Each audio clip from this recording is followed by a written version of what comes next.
My name is PJ Catalano. I'm a master model builder here at Legoland California Resort.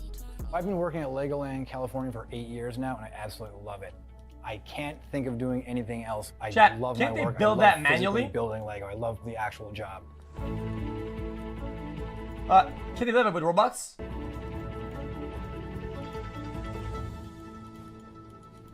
We wear steel-toed boots here at Legoland because we don't want to step on any Lego. Yeah, there's a funny joke that we always hear. Parents always come in all the time asking, how do do you step on them? I'm like, well, we do step on them, but we have shoes on here, so it doesn't hurt. Lego has passed the test of time because it's so diverse. It does everything. Jeez, man. If you're mathematical, it's all math. You're counting everything. The 1x1 stud, right? With that like really spray on the corners, dude. Holy shit, man. I don't have on brick, so I have to make out of one that thing is a killer. All math, but it's all artistic also. Like, wait, I have to make a round object out of square brick. How do I do that? So it's left and right brain, and people that can do both love it even more. But it's also creative in a way where you can tell 10 different people build a duck, and you're gonna have 10 different ducks, but each duck is gonna look like a duck. So when we get a project or a building, the first thing to do is we have to know the size. We need the footprint. So what's that gonna be? Once we have that, then we have the basic idea of where to start from. How big is it gonna be? How tall is it gonna be? How creative is it gonna be?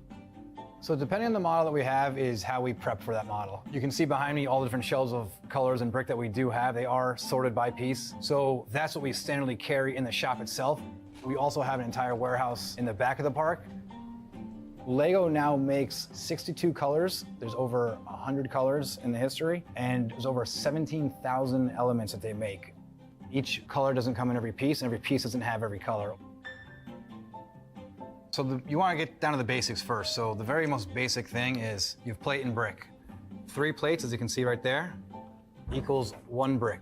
So that's the most basic thing that everyone should know or could know. That's the easiest thing to learn. So once you have that down, you could learn that 4 plates and a tile will actually be the exact math of 2 studs. And that is an example of our snotted. Snotted means that studs are not up top. So now you're viewing at that Lego from a side way instead of a direct up and down way. So once you know that 3 plates equal a brick and that 4 plates and a tile are 2 studs, you can get real complicated and you can start building things like our snotted letters. And now our snotted letters, we can do the whole alphabet in numbers, and that's the most basic, smallest way you can do each letter. But if you look throughout Legoland Miniland, California, you will see all sorts of snotted and studs out and studs up signs out there, especially using this basic technique.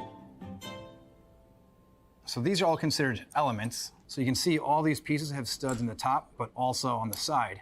And once you have all the elements figured out, you have a whole nother group of amazing pieces, which could be anything in the world. We got slope, we got angles, we got wedges, we got minifig accessories, we got rounded pieces, we have the actual minifigs, boxes and containers, angles, supports, structures, designed pieces. Lego cock, Lego porn. You done now? There's no tears in this video, chat. It's a Lego video. It's like the most children-friendly video out there. Of the actual colors in the piece, because remember, you never Lego and you never get some fucking. What is on here? I think one of the greatest things about working here and the most fun is that it's never the same thing. There's many different paths of model. No, John, guys, I'm gonna be honest with you. This was like a background video. I'm not watching all that. Hell no. I am not watching all that. Hell no. It's cool. It's like okay. What? What? Could start on. It can be from higher ups. This is what we want here. This is exactly the size and the parameters we want. And from there it might be, okay, you design it, or we're gonna have it designed by another team, and then you guys are gonna build it and install it. Sometimes it's okay, we want something like this here, and what are your ideas? And we can 100% creativity go for it. Sometimes just walk around the park and look at something and say, wow, that needs a rehab. Let's go fix it up. And then we can either copy build it and just do exactly as is, or maybe like, oh, there's new colors, there's new parts, this is an older model. Let's redesign it. Let's change the color or make some new pieces or make it a little more new age. What? That was gigantic. Talk?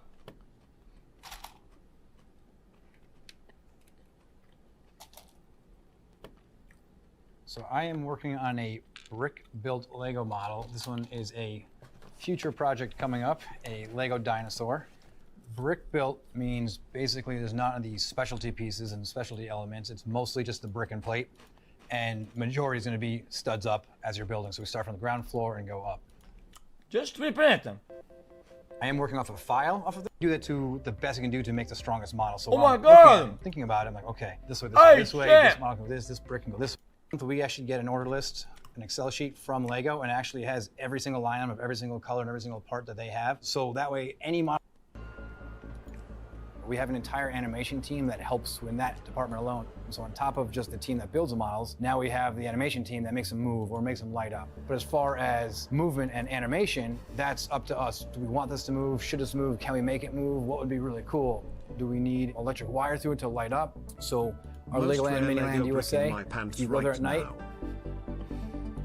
you can see all the lights turn on and see all these buildings come to life and all the buildings light up. So it's really cool. The street lights come on and the car lights come on. So while we're building, we have to say, okay, do we need to have a wire run through this model? If we do, Connects are better. is there an easy way to do this? We need to build a channel for it. Is there a way to hold it in place so it doesn't fall? We don't want people to see the wire. So we have Lego techniques, or maybe using a Technic brick where a wire sticks through it, or maybe like a loop, or maybe we can just zip tie it. So if you're walking around Legoland, California, and seeing all the models, realize that every single model has so much stuff inside of it also. There's a lot more than just what you're seeing. There's a lot of integrity inside. A lot more goes into it than just a Lego model. Yeah, says that. So to become a Dude, I hope you get paid for watching shit like this. Chat, It's a video, like another video. really built for times and speed. What am I You're gonna not watch building it? sets like from the store. You're building models that previous master model builders have built. Lego. My personal Like little three-dimensional object was sprinkles. actually this exact Yummy. apple. Where am I watching? This is fucking annoying.